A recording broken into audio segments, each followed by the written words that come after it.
மோந்தா புயல் இன்று தீவிர புயலாக வலுவடைந்து ஆந்திர மாநிலம் காக்கிநாடா அருகே இன்று மாலை அல்லது இரவு கரையை கடக்க உள்ளது. வங்கக்கடலில் உருவான காற்றழுத்த தாழ்வு பகுதி படிப்படியாக வலுவடைந்து புயலாக மாறியது. இந்த புயலுக்கு மோந்தா என பெயரிடப்பட்டுள்ளது.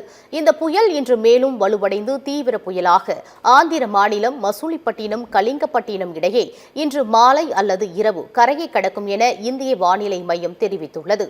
புயல் கரையை கடக்கும்போது மணிக்கு 90 முதல் 100 கிலோமீட்டர் வேகத்தில் பலத்த காற்று வீசும் என தெரிவிக்கப்பட்டுள்ளது.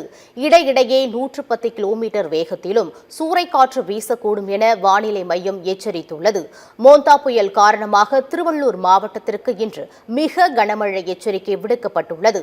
சென்னை, செங்கல்பட்டு, காஞ்சிபுரம், வேலூர், ராணிப்பேட்டை, திருவண்ணாமலை, விழுப்புரம் உள்ளிட்ட மாவட்டங்களில் இன்று கனமழை பெய்யக்கூடும் என தெரிவிக்கப்பட்டுள்ளது. ஆந்திராவில் 16 மாவட்டங்களுக்கும் ஒடிஷாவில் 8 மாவட்டங்களுக்கும் ரெட் அலர்ட் எச்சரிக்கை விடுக்கப்பட்டுள்ளது.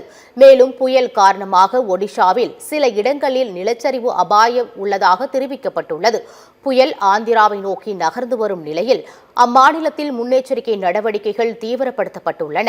ஆந்திர கடலோர பகுதிகளில் இருந்து 50,000த்திற்கும் மேற்பட்ட மக்கள் பாதுகாப்பான இடங்களுக்கு வெளியேற்றப்பட்டுள்ளனர். புயலை எதிர்கொள்ள பேரிடர் மீட்புக் குழுக்கள் தயார் நிலையில் வைக்கப்பட்டுள்ளனர். புயல் காரணமாக தெற்கு மத்திய ரயில்வே மண்டலத்தில் சுமார் 70 ரயில்கள் ரத்து செய்யப்பட்டுள்ளன. முன்னெச்சரிக்கையாக விசாகப்பட்டினம் விமான நிலையத்தில் விமான சேவைகள் ரத்து செய்யப்பட்டுள்ளதாக அறிவிக்கப்பட்டுள்ளது.